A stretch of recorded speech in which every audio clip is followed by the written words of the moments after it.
ticklish business any way you look at it. Come on, we'll stick together.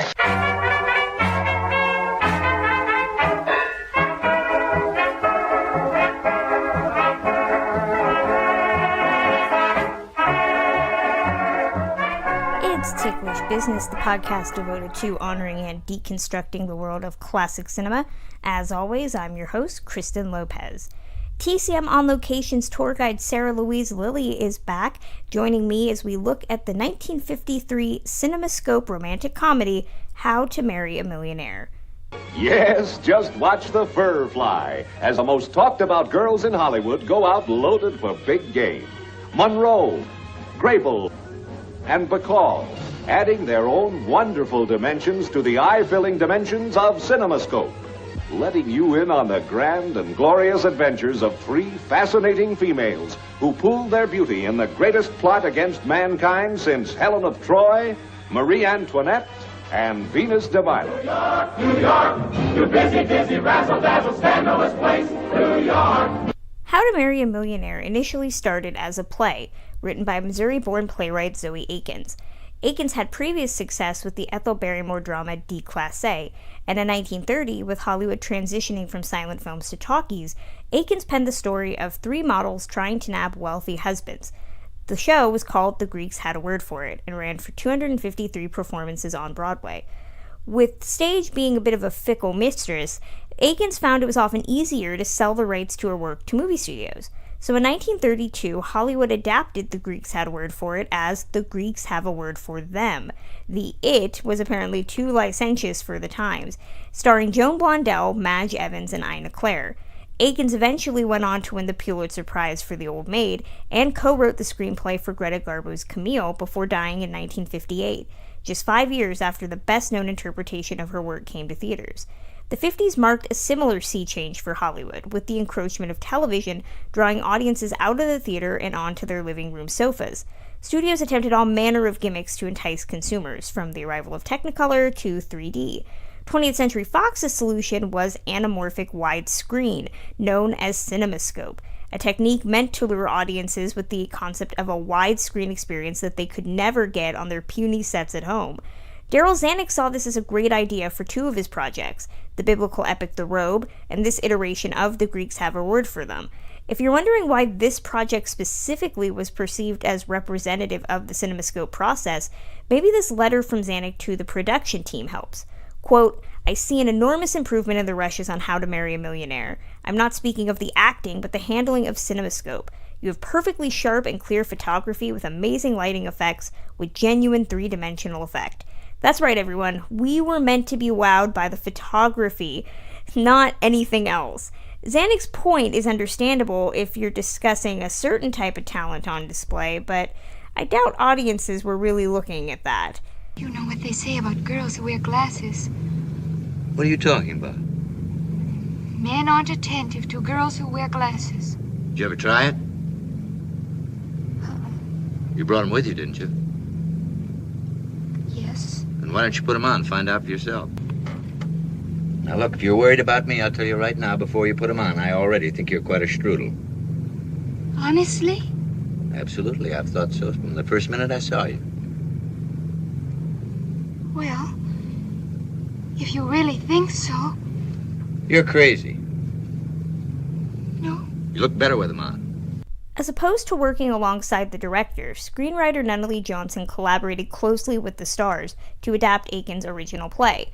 Johnson also borrowed plot elements from a 1946 play entitled Loco for the character played by Betty Grable. He wanted the feature to be a showcase for Lauren Bacall, though, who had gained fame for playing sultry leading ladies alongside her husband, Humphrey Bogart, but who hadn't made a film in 3 years and was looking to transition. She was joined by two iconic actresses at vastly different points in their career. To play the character of Loco, the studio employed Betty Grable. Grable, once the actress synonymous with World War II, was hitting 30, and in the great world of Hollywood, that meant over the hill. How to Marry a Millionaire would be her final major success. Ironically, the woman she co-starred with ended up taking up the Grable mantle. Actress Marilyn Monroe plays the nearsighted Pola, and had just cemented her star status as one half of the comedic duo in Gentlemen Prefer Blondes, released a few months prior. Because the film starred 3 successful women, it was no surprise the tabloids wanted dirt on what they deemed to be an acrimonious production. If you listen to that opening trailer, they really wanted these women to hate each other. But to their dismay, the filming was relatively breezy. All 3 actresses got along, particularly Grable and Bacall. In fact, it's fabled, though unclear if it's actually true or not, that Grable, upon meeting Marilyn, told her, quote, "Honey, I've had it. Go get yours. It's your turn now." The only real difficulties came from Monroe's acting coach, Natasha Lytess, who was a constant presence on the set and led to some issues, but overall, not a lot of catfighting. It's all mine from the crest of that second ridge to the north there, all the way around as far as the eye can see to the west, and back around that way to just beyond Old Baldy. All yours? Yep. You mean all those trees and mountains and everything? That's it. Well, for crying out loud. Isn't it beautiful? Isn't that what they call timber? Best in the world. Well, what do you know about that? I think it's the most beautiful sight in the whole world. Well, I certainly don't blame you. Pure and it's clean and plenty of room. You think you could ever come to like it? Well, I never thought about it before, but I imagine I could. Zanuck was excited to have audiences experience CinemaScope, and though this finished filming first, The Robe came to theaters quicker, because it was assumed that The Robe, with its beautiful exteriors, epic scope, biblical story, would dazzle audiences immediately with its grandiosity, while How to Marry a Millionaire would prove that CinemaScope could work just as effectively with a small ensemble story. The effect of the camera here is interesting, as it highlights many of the problems audiences now have with the medium overall, namely that the camera didn't allow for anything closer than a midshot, and that the trio of actresses here have to stand within a certain distance of each other in order to fit into the frame properly. The film was released in November of 1953 with a press tour that included Bacall putting her hands and footprints into the famed Grauman's Chinese forecourt. It was a hit financially and secured Academy Award nominations for its color costume design. The film's success legitimized the CinemaScope process and made a comedic star of Bacall, who'd eventually be able to work in both serious and dramatic films. It made Marilyn Monroe an even bigger icon, and Betty Grable, who ended up leaving the Fox studio after this film, went out with a bang. Interestingly, the movie, with its gimmick meant to draw audiences away from the television, ended up inspiring a show of its own. In 1957, the NTA Film Network, yes, you don't have to have heard of it, debuted a series based on the movie starring Laurie Nelson, Mary Anders, and Barbara Eden pre-I Dream of Jeannie. The series ran for 52 episodes before being canceled in 1959. When we come back, Sarah Louise Lilley and I visit New York, New York to learn more about How to Marry a Millionaire. Hi, I'm Robert Osborne. Thanks so much for being here. It's a great time, in fact, to have joined us. It's a film from 20th Century Fox in 1953 titled How to Marry a Millionaire. Filmed in widescreen CinemaScope, its story revolves around 3 knockout ladies, Grable, Monroe, and Bacall, looking for rich husbands, but having no luck until they pool their financial resources and devise a plan to bring themselves to the attention of rich, eligible bachelors.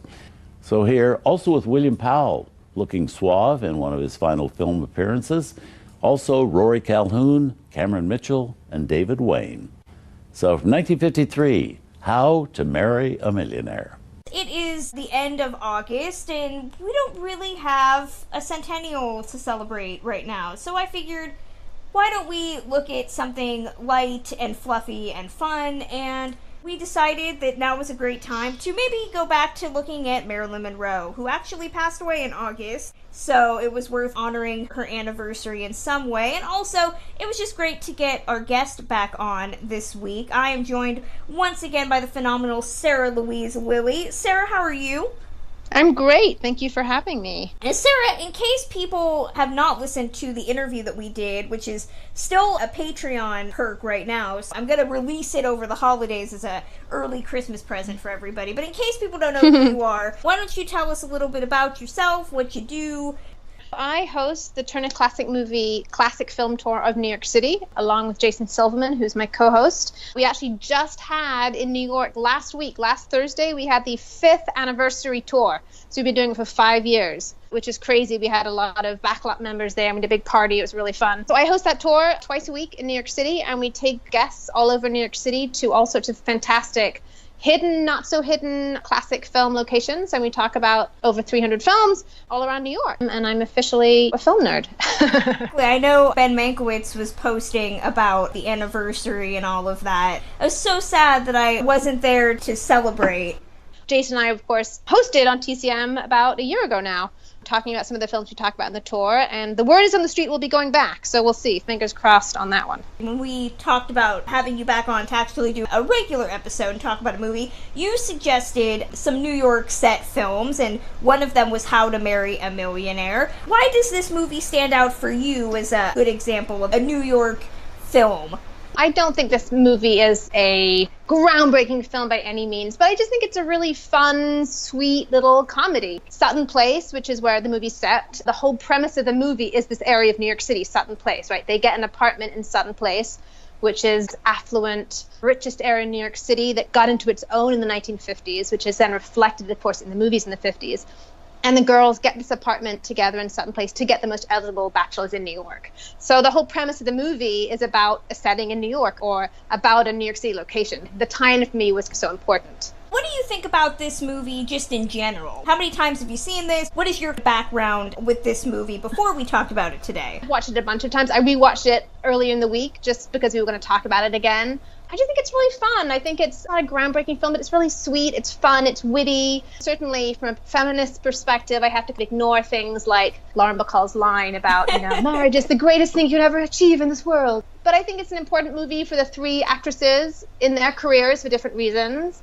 The first movie to ever be shot on CinemaScope, that was huge. So I think important film for certain things. Fun, you said it perfectly.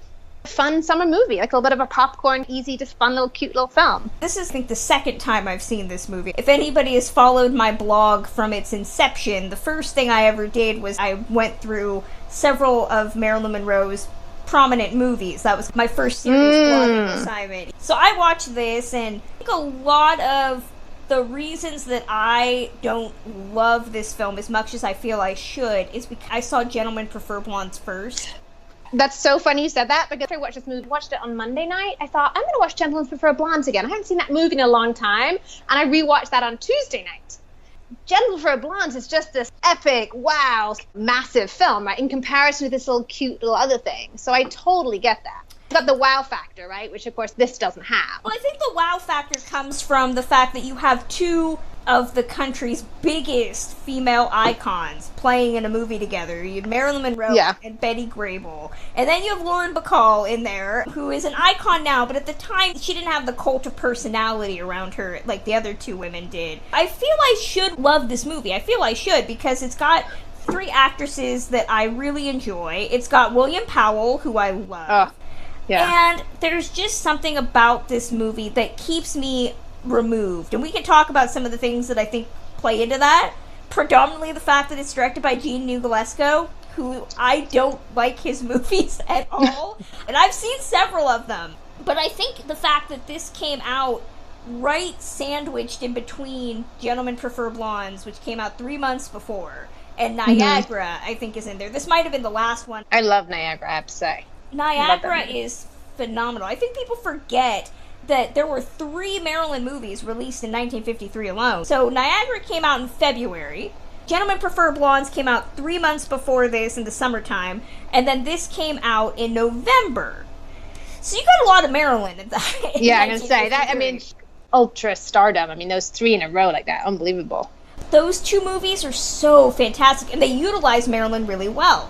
This isn't really Marilyn's movie. No, it's not. The CinemaScope, I have a lot of problems with CinemaScope because CinemaScope really, really, really doesn't play well on TV. Those are the things that make me feel like it's pleasant, but I don't have the big, oh my god, I love this movie compared to other Marilyn movies that exist. I think it's a little apples and oranges. I think it's almost unfair to compare this movie with a movie like Niagara or Gentlemen's Prefer Blondes, just because they are bigger movies. Also directed by Gentlemen Prefer Blondes is Howard Hawks. Yeah, Howard Hawks, exactly. Henry Hathaway. Henry Hathaway, yeah. You have poor Gene Niculescu over here. Gene Niculescu is a Romanian director who directed a lot of women's films. He directed The Best of Everything, very similar to this movie in the sense that it's working women dealing with men. That movie is also very candy-coated, very glossy. He made 2 movies that I call them kissing cousins to this movie, which is 3 Coins in a Fountain and its remake, The Pleasure Seekers. And those 2 movies are very similar to this. 3 women go in 3 Coins in a Fountain and The Pleasure Seekers into Europe, and then they get into hijinks with men. They've remade this several times. I think they made this a couple years ago with Selena Gomez called Monte Carlo. And it's essentially The Pleasure Seekers again. But he also did stuff like Johnny Belinda. He did Roadhouse, which is a fantastic, fantastic Ida Lupino movie. And he did Humoresque with my deceased lover, John Garfield. And Humoresque is a weird movie, but it's oddly compelling. But I just don't gravitate towards his films. I don't know if it's because they feel very ponderous. I don't know. I don't know what it is about him as a director. But I always see his name pop up on something. I'm like, I'm not going to care for this. I'm not super familiar with work. I know The Best of Everything well. I know Daddy Longlegs. He did that. Not one of my favorite films, but he directed Daddy Longlegs with Fred Astaire. I know 3 Coins in a Fountain, which, is really the same plot, basically, kind of put in Rome, which I think is beautiful and makes you just really want to go to Rome and go to Italy, mostly shot on location, and a bigger version of this because you've got all of these kind of great Italy countryside shots. He leaves me a little cold too. There's a little distance or something. I don't know. Yeah. But to be honest, he's not someone I know whose work I know super well. I don't think I've ever seen Humoresque. I have to write that down and put it on my watch list. Last I checked, it might have been on Filmstruck. I'm going to put that on my list. Humoresque is a delightful, and I use delightful sarcastically. It's a wonderful film about Joan Crawford being so thirsty for John Garfield that she is willing to make him a star by any means necessary. And I support her in her endeavor. What year is that? I think it's 46. Oh, 44, okay. But this movie, a lot of the issues I have with this is CinemaScope. This was the first movie shot in CinemaScope, and Lauren Bacall famously said, quote, "As CinemaScope was a new experiment for everyone, it was difficult. One had to keep the actors moving and not too close together, as the screen was long and narrow. You shot longer scenes in CinemaScope, 5 or 6 pages without a stop, and I liked that. It felt closer to the stage. CinemaScope, you couldn't do close-ups, you couldn't do medium shots, and I think that contributes to the distance. That's a really good point. Because it's literal distance, obviously. But also, totally. You don't get to look at these beautiful women's faces. It probably helped William Powell. He was a little old in the tooth. And it was his second to last film, William Powell. Second to last one. It's crazy. Lauren Bacall has a really hilarious story in her autobiography where she talks about doing something, and I want to say she hit William Powell by accident, and the strings that were holding his face up, the 1950s facelift, actually fell and his face drooped. Oh my god, that's funny. The CinemaScope and not doing close-ups helped him, but it does make you feel like, oh my gosh, we're looking at some beautiful, beautiful women here, some beautiful locations, some beautiful costumes, and we don't actually get to see it. And the actresses, if you look, knowing that the camera wasn't allowing the actors to be too close together, there's a real formality, I feel, in how shots are composed. You don't really get the camaraderie between the women because they couldn't be too close together because of how the camera was set up. Interesting. I never thought about that, but you're totally right. And without this epic big musical sequences in Gentlemen's Prefer Blondes or the big shots of Rome and 3 Coins in a Fountain, you don't get to really use CinemaScope in that way. So then it's... Well, what do you think about the CinemaScope, especially knowing that other than the long shots of the city, we don't really get to see the city. It's all a lot of interiors. How do you feel the film utilizes NYC and CinemaScope? Yeah, I mean, it's in the time period, right, where you're really getting some establishing shots in the exteriors. Like all the action, all the actors are on a soundstage in LA. You have numerous exterior shots of where they live, which is on the corner of Sutton Place and 55th, and we actually go past that on the tour. There's one exterior shot on location at George Washington Bridge, which I personally love just for personal reasons, when they're caught with the police going up the bridge. 5 millionth couple across the George Washington Bridge. Exactly. So I love that on a totally personal level, only because I live in New York City just over the George Washington Bridge. So it was just like fun to me to see that on-location shot when I lived just on the other side many years ago on screens. But you don't really see New York. It's mostly sets, really. I mean, you're not really seeing a lot of New York. You get a couple of exteriors, you get George Washington Bridge, and then that's pretty much it. You don't see Central Park. You don't really see New York. It's apartment and their date. Yeah, this is not On the Town. Right.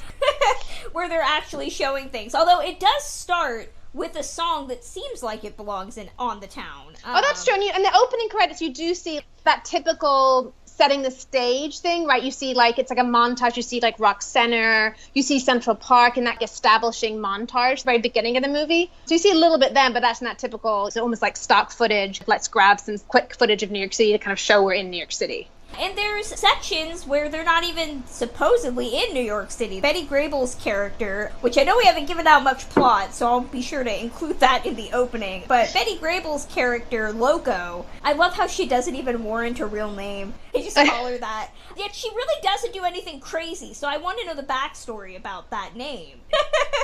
Betty Grable, that's a really good point. She's Marilyn has a great line about, like, it's amazing what she can do with a quarter. It's a little bit of a saucy reputation. Out of the three of them, I would say. I would have liked some background on that, but Loco goes to a lodge with an older married man. She interprets lodge as like an Elks Lodge, and she expects fancy parties. It's a remote mountain cabin. They're up in the mountains a long period of time during her story, and it looks like a set. It looks like a painted background. Yeah. It's nice. Then she gets the measles. They both get sick. They both get sick, and that's where I'm really interested in this plot, because Gentlemen Prefer Blondes is very progressive, I think, for 1953, in that it's really a love story between women about female friendships. And here, it wants to step away a little bit from being too saucy. Loco goes up to the mountains with this guy, and he's worried his wife is going to find out. She's worried about her reputation, but it's a really chaste,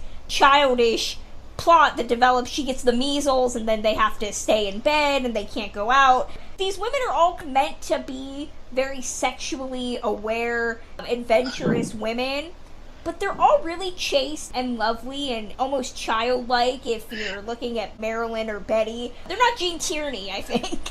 Maybe not Lauren Bacall, but definitely Betty and Marilyn. Not the sharpest knives in the drawer. Right. There's definitely a little bit of playing up the dumb quality a little bit. How do you feel about that? Well, it's interesting. It's talking about Gentlemen Prefer Blondes, right? There's that scene where Marilyn is talking to her future father-in-law, right? And she says, I can be smart when I want to be. And then she says, but men don't like that. And so allegedly Marilyn wrote that line according to sort of the notes on the script, like she added that line. And I feel like in that movie, there's an awareness of I'm playing a role. Like I'm playing up this dumb side of myself to get what I want, and because men like that, I'm gaming the system.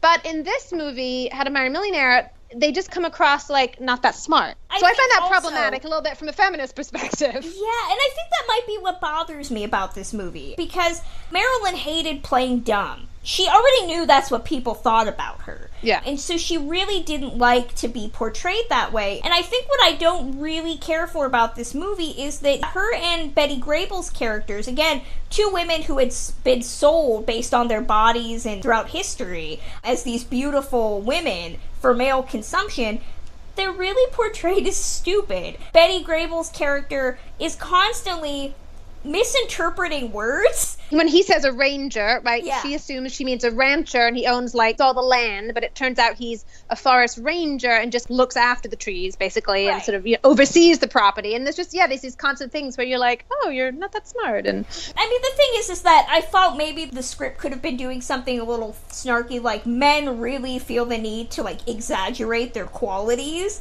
because Rory Calhoun's character, the ranger, is misleading when he's like, I own all of this over here. I mean, that's an easy misunderstanding. Right, he does say that. At the same time, you have Pola, who I think the thing that I love about her plotline the most is that she does bring up a good point, where she's intentionally, not only Johnson changed the line, boys don't make passes at girls who wear glasses, and her whole thing is men are not attentive to girls who wear glasses. But I love that there's this awareness of her being beautiful, and that she's so afraid of losing that power that she won't even wear her glasses and proceeds to get on the wrong flight. Yeah. She's supposed to go to Atlantic City and she ends up on an airplane to Kansas City. And I think what Marilyn does really well in this movie is constantly reminding the audience that she's blind. She'll be walking and she'll like trip very slightly, or she'll hit something. And you're not really sure if that's her or if that's what the script calls for. And I think that's the mark of a really good actress. I just wish there was a bit more self-awareness. I just feel like they're the butt of the joke, and I wanted them more integrated and maybe more world-weary compared to Bacall. Marilyn's physical comedy is really fantastic in this movie. As you said, I think she's really great in the movie, the tripping and the walking into walls, and I think she plays that so very truthfully. I love the scene with her and David Wayne on the plane. I think it's probably my favorite scene in the movie, of her reading the book upside down, and her lie. You said they're not attentive to those who wear glasses, and he says she's quite a strudel, which I love that word. And I just think it's a really fun scene. I say that in the tour sometimes. I'm like, I single-handedly want to bring back strudel into the vernacular. I think it's such a great word. Well, we did actually get a question from Nell Manow, who has been a previous guest on the podcast. She had mentioned that she always felt that Lauren Bacall made the wrong choice in this movie, but that may be because Nell loves William Powell so much, and that explanation by David Wayne never made any sense, did it? We'll come back to the women in a second. I want to talk about the men, because I think Nell's question is really interesting. So we have several men in this movie. You have William Powell, who plays J.D. Hanley, the wealthy millionaire that captures Shotzi's heart, played by Lauren Bacall. And then you also have Rory Calhoun as the ranger. You have David Wayne as Freddie, the guy who owns the apartment but has fled the country because of income tax. And then you have Cameron Mitchell, who plays Tom Brookman, the secretly wealthy man that Shotzi keeps turning down because she thinks he's poor, but he's secretly not. They're all good. William Powell, you mentioned this was one of his last movies. The movie really doesn't seek to change his persona. He's still a nice guy. Yeah. He's wealthy. When Shotzi doesn't want to marry him, he's like, that's fine. He's very easy in the movie, just like he always is. He's just very easy. The scenes with her and Shotzi, he just seems so relaxed and easy, and he's just so lovely to watch. He's still got that thin man veneer. Totally. He's still got it. Compared to Cameron Mitchell as Brookman, maybe because I've seen so many classic movies where the whole I'm secretly wealthy plays out. I want to say he's kind of a stalker, right? He shows up at her place of walk. Like, he's kind of a stalker. He calls her every day. He rents out her modeling company. Yeah. All three girls are models so that they can model clothes in front of him. Yeah, I mean, he's totally a stalker. He's very much a stalker. At the end of the movie, did you want William Powell to win, or did you feel Cameron Mitchell earned that at the end? No, I mean, I'm with you on William Powell, but I mean, ultimately the whole point of the movie, right, is like love wins and you can't control where your heart goes. Spoiler alert, she turns down William Powell, and because she realizes she doesn't love him, and even though he has all this million, she walks away from that to follow her heart, and then unbeknownst to her, he is this kind of billionaire. So that's the point of the movie. Despite the three of them determined to marry for money, ultimately they don't, right? They all marry for love. But I think William Powell's a good guy in the movie. Like, when she wants to marry him at first, he says no, right? And he's like, no, I can't do that to you. I'm too old for you. She gets that really great reference to her own husband. Yes, yeah. She's like, that old guy. I love that old guy. I like older men. The old guy. What's that old guy? The African Queen guy? Exactly. Shout out to Humphrey Bogart. There's two references to their famous husbands. So there's the African Queen reference for Lauren Bacall, and then Loco is listening to the radio, and she says it's Harry James. Yes, who's her husband. Yes. Who was her who was her husband at the time. I'm very sad that Marilyn wasn't married at that time. This is 53, and she married DiMaggio in 54, I think, the next year. Although they were together for this movie, but yeah, they didn't marry until last year. Yeah, kind of surprised there wasn't some sort of baseball reference or something. So then William Powell does, in fact, come back, right? He has a change of heart and says, okay, I'll come back. I will marry you. I can't walk away. And so then he does go to marry her. I feel he's a little bit like not the moral compass, that's too strong, but he walks away at first, which you sort of feels like a William Powell thing to do, right? You need that third act twist. He goes away, and then he comes back right as she's into Tom. And also, like, she leaves him virtually at the altar, and, like, how can you not feel for the guy then? You're just like, oh my God, how could you do that? That's another thing. I think the plot really kicks into high gear in the last, 20 minutes. Yeah, a lot going on there. It's true. And so, yeah, I do feel Powell deserved to win. He should have won. Yeah, David Wayne comes in the middle of the movie. He's Freddie, the guy who owns the apartment. He's trying to get into the safe so that he can get the check that will prove that he paid his taxes. He's trying to get the money back, and by a series of shenanigans, he ends up on the same plane as Pola, who's going to marry the guy with one eye who is obviously a scoundrel and is not wealthy. I never buy that her and David Wayne ever are gonna make it work. There's that absurd line or something. Marilyn comes in and says to Lauren Bacall, yes, after the wedding we're gonna go underground. The whole plan is to go on the run, go on the land together. The whole thing is ridiculous. These three women have been hawking furniture, starving themselves to live this life of seeming luxury, and then she's just gonna be like, nope, I'm totally okay with living off the grid. We haven't talked about Marilyn in the 50s. This was, as we mentioned, one of 3 movies she made in 1953 alone. How do you feel about how they're integrated as friends? I don't really think we get that they're necessarily friends. I think it all feels like a business arrangement. All 3 of them are living there to get a lifestyle. I feel like these are actual friends that once they get married, they're going to call each other. I always feel that once they all get married, they'll never see each other again. That's funny. Lauren Bacall she's always kind of the brains of the operation, right? She's a little bit more cold and she's kind of the boss. And then Betty Grable is introduced, the new one to the trio that Marilyn knows, and she's bringing her into the plan. She doesn't know Shotzi beforehand. And Marilyn's character, Betty's character, have that similar airheady-like quality. So I could see them being friends. Like, you can see those two going out in the town together. I kind of can't see any of them going out with Lauren Bacall, really. But I feel like the 2 of those could be friends. There's definitely some history created between Pola and Shotzi. And there's some history between Pola and Loco. But that's about it. So I always feel like I wish there'd maybe been a couple more scenes of them interacting. Maybe if we didn't have 6 minutes of Alfred Newman playing music. Yeah, oh my God. I always feel like, did I put the wrong disc in? I'm not understanding what's happening here. I love this because I think the whole press, right? And I think everyone loves pitting women against women, and all the press is like they're going to hate each other and it's going to be this whole drama. And I just love that they all supported each other. Really? I love that. They really did. They said that people were really disappointed that there were not stories from behind the scenes of all 3 of these women, 2 of whom were, again, huge stars in Hollywood, arguing with each other. But Lauren Bacall said that her and Betty Grable got along really, really well, but Marilyn was standoffish because she was taking a lot of acting tips from Natasha Lytess, who was her acting coach at the time. And Bacall is quoted as saying, quote, Marilyn was frightened, insecure, trusted only her coach, and was always late. During our scene, she'd look at my forehead instead of my eyes. At the end of her take, looked to her coach, standing behind Jean Nugalesco for approval. If the head shake was no, she'd insist on another take. A scene often went to 15 or more takes, which meant I'd have to be good in all of them, as no one knew which one would be used. And yet I couldn't dislike Marilyn. She had no meanness in her, no bitchery. She just had to concentrate on herself and the people who were there only for her.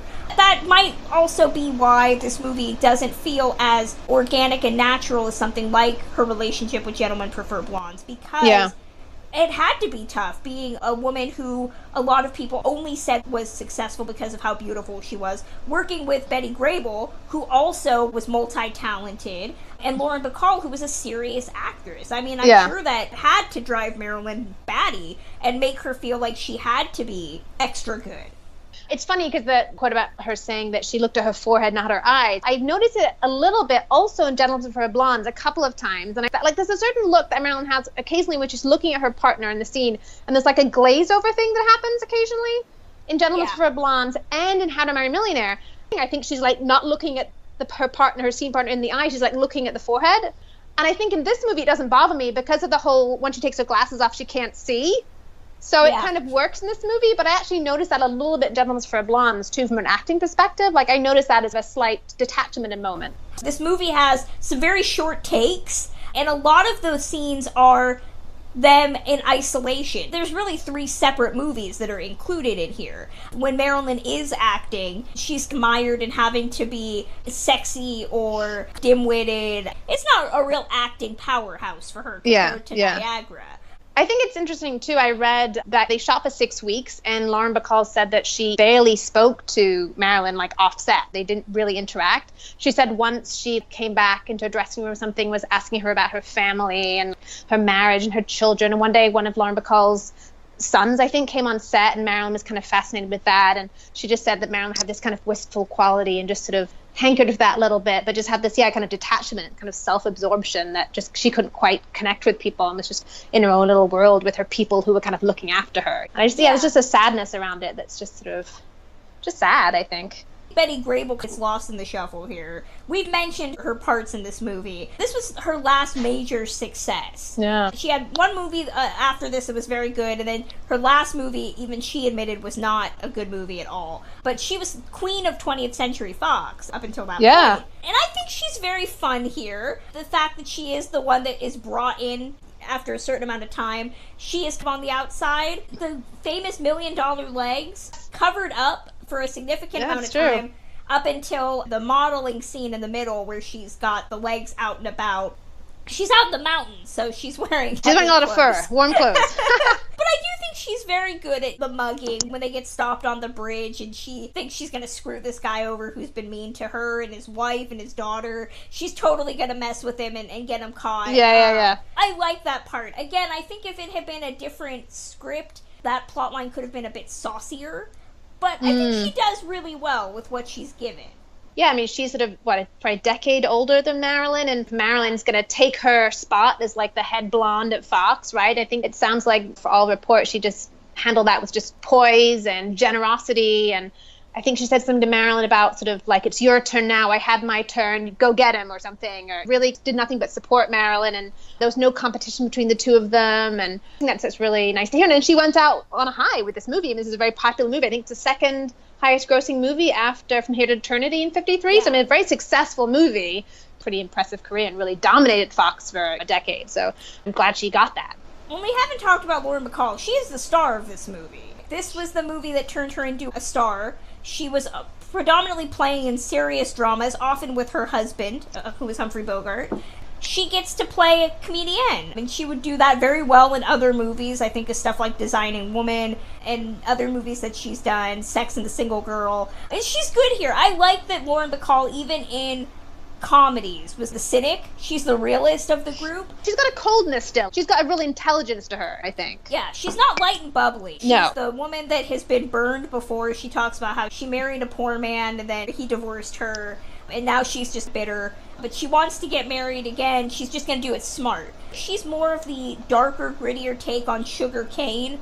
If you've seen Some Like It Hot, Marilyn's character in that movie has been burned before. And so she thinks she's going to find a millionaire so that she won't end up getting that comedy ensues. Here, I think this is a more realistic take on that character. And Lauren Bacall is really good. I think the problem that I have is that she needs a strong leading man. That's why we want William Powell to win.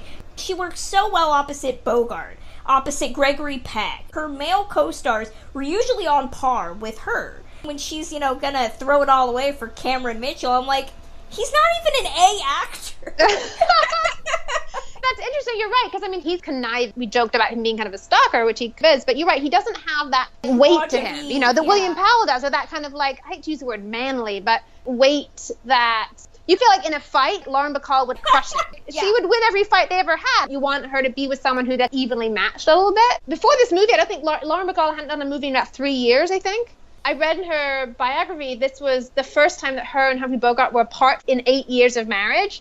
So he was in Italy doing another movie, and she was here in New York doing this, or LA, mostly in New York, a little bit in this movie. So yeah, she needed this movie to be a success. It relaunched her career again. It was a happy success for her as well. That's really the thing. She worked with some huge male co-stars. Obviously Bogart, Kirk Douglas, who I hate, John Wayne, Rock Hudson. Even someone like Robert Stack in Written on the Wind conveys this, I don't know if it's manliness as you mentioned, but just like this weight or something, right? This elegance, this magnanimity that you feel like it's on par. Cameron Mitchell's character is presented as like this wealthy guy, but he's salt of the earth. Money doesn't matter to him. He wants to take her out for burgers. Gregory Peck wouldn't take you out to go get a burger, okay? He might, but it would be a classy burger. You feel like Lauren Bacall still needs to be like wined and dined a little bit somehow. You don't really buy her eating a burger in that diner and being happy about it. No, I do not see her in a greasy spoon. This was nominated for an Academy Award. It was nominated for Best Costume Design in Color for Charles Lemaire and Trevia. And the costumes in this are utterly beautiful. I'm a huge fan of the coat that Lauren Bacall takes off where it's pink silk on the inside. It's so beautiful. When you really look at what won that year, Best Costume Design Color, the nominees were this, The Bandwagon, Young Bess, Call Me Madam, and the winner was The Robe. which was also there. I'm sorry, but I've never seen The Robe. I know it's an epic, but you're seriously telling me that it had better costumes than everything anyone's wearing in this movie? I mean, it's a biblical epic. I mean, not to gross generalization, but it's got to be like togas and bits of... I mean, how good could it be? I mean, I hate to say it, but... Come on, the dress Marilyn wears, what is it, the magenta dress that she wears to dinner, the pink gown that Betty Grable wears at the beginning with the poofy skirt. I mean, come on. How can you say that... I'm sorry, again, I've never seen The Robe, but it's in the title. It's a robe, okay? Yeah. I'm just saying, it can't be that nice. And I think those are the moments when those costumes in CinemaScope would look amazing. On my TV, they look pretty cool, but on a big, wide screen, I'd be like, wow, they would look amazing. And please, somebody don't email me that there were more costumes in The Robe than just a robe. I know this, okay? I should watch The Robe. I'm going to go watch that. I put that on my list when I was thinking about this movie, because I've never seen it either, and I was like, I should really watch that. I'm terrible with biblical epics. This is 2 hours and 15 minutes. I don't know if I have for all of that. I still get bummed that this did not win a nomination, although... If you think about it, too, Niagara's not on that list, and Niagara has fantastic costumes, as does Gentlemen Prefer Blondes. How did Marilyn just not sweep the costume category that year? I'm not understanding that. That's totally true. Yeah, interesting. That kills me. One random little tip that I want to mention was the fact that when we go past the location on the tour where the three girls live, which you see that exterior in the film numerous times, in real life, that's also where Joan Crawford lived in real life. Oh, okay. Fun movie and real life crossover moment. Directed by Jean Niculesco twice, too, so it all comes back around. But I did want to bring up the end really briefly. The last scene, all of them together with their husbands at the Greasy Spoon, and they don't believe that Cameron Mitchell's Tom is wealthy until he pulls out a wad of cash to pay, and all the women pass out, and the men have to toast to our wives. I always roll my eyes at the end because I'm just like, really? That's the image you want to put us out on? I feel this movie is very confused. Again, if you've seen Gentlemen Prefer Blondes, you're just sitting there like, I don't know how I feel about this. I don't know. Overall, I recommend this. I do think How to Marry a Millionaire is a fun movie. It's frothy. It's a popcorn. Like, get some popcorn, enjoy a little popcorn, fun little frolic. And everybody's beautiful. The women are all beautiful. The costumes are great. If you are watching this, though, for Marilyn or Betty Grable, go in with tempered expectations because they are not the stars. And I wouldn't even say this is an ensemble piece. They're really good side players. What do you think, though, about this, Sarah? Do you recommend it? Expectations are always important, right? And I think if it's a small little fun little romantic comedy, it doesn't have the scope of like a Gentlemen's Prefer Blondes or a Niagara. It's not a big showcase for really anyone in the movie. You said it's really like a little ensemble piece with great costumes, and it's a fun little movie. But yeah, I think it's not epic in scope by any sense. It's just a small little fun little film. Well, listeners, let me know your thoughts on How to Marry a Millionaire, Marilyn Monroe, Jean Niculesco, The Robe. I don't care. You can email your thoughts to me at ticklishbiz@gmail.com, and I'll read them on the next episode. I'd once again like to thank Sarah Louise Lilley for joining me today. Sarah, where can fans find out more about the tour, find out more about you, get in touch with you, all of that? Sure. Well, I'm on Twitter at Sarah L. Lilley. Information on the tour can be found on the TCM website or on locationtours.com. The website's that's the website for the tour as well. Easy to find. If you Google Sarah Louise Lilley, you will have more than enough information popping up. That's going to close out this edition of Ticklish Business. As always, you can listen to Ticklish Business a multitude of different ways, either downloading directly at ticklishbusiness.podbean.com, via Stitcher Radio and Player FM, or on iTunes. If you are listening via iTunes, please consider leaving a rating and review. We are also on Spotify. As always, you can contact me directly at ticklishbiz, that's B-I-Z, @gmail.com, or visit me at my official website where I discuss classic films regularly, journeysinclassicfilm.com. The podcast is also on Twitter at ticklish_biz if you want to learn about what's upcoming, how late I am getting these episodes out, all of that.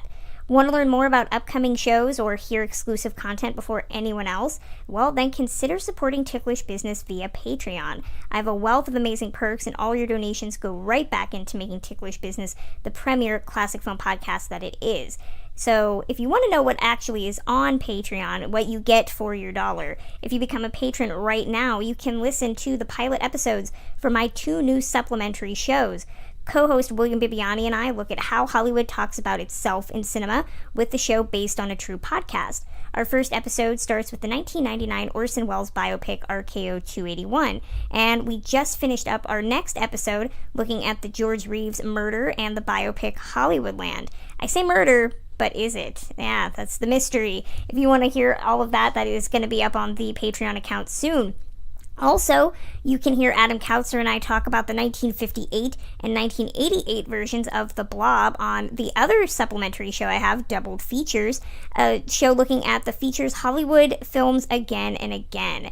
We're going to be prepping to record our next episode looking at all three versions of The Bad Seed. So again, you can also be sure to check out my previous interviews with author Alan K. Rhodey and Sarah Louise Lilley's first appearance on the show. Her TCM interview that I did with her is also on there. So if you're interested in becoming a patron and want access to all the content that exists and is going to exist soon, as well as our new member newsletter that I'm doing along with Drea Clark and Samantha Ellis, giving you guys some TCM, film news, all sorts of stuff in your inbox, then you can head over to patreon.com/ticklishbiz. And if you want to learn more about the stars turning 100 this year, who I've been documenting in my Centennial celebration episodes, if you're a member of TCM's exclusive fan club TCM Backlot, you can actually read my year-long series about the stars spotlighted on the show, and I talk about films and share information that you won't hear on the podcast.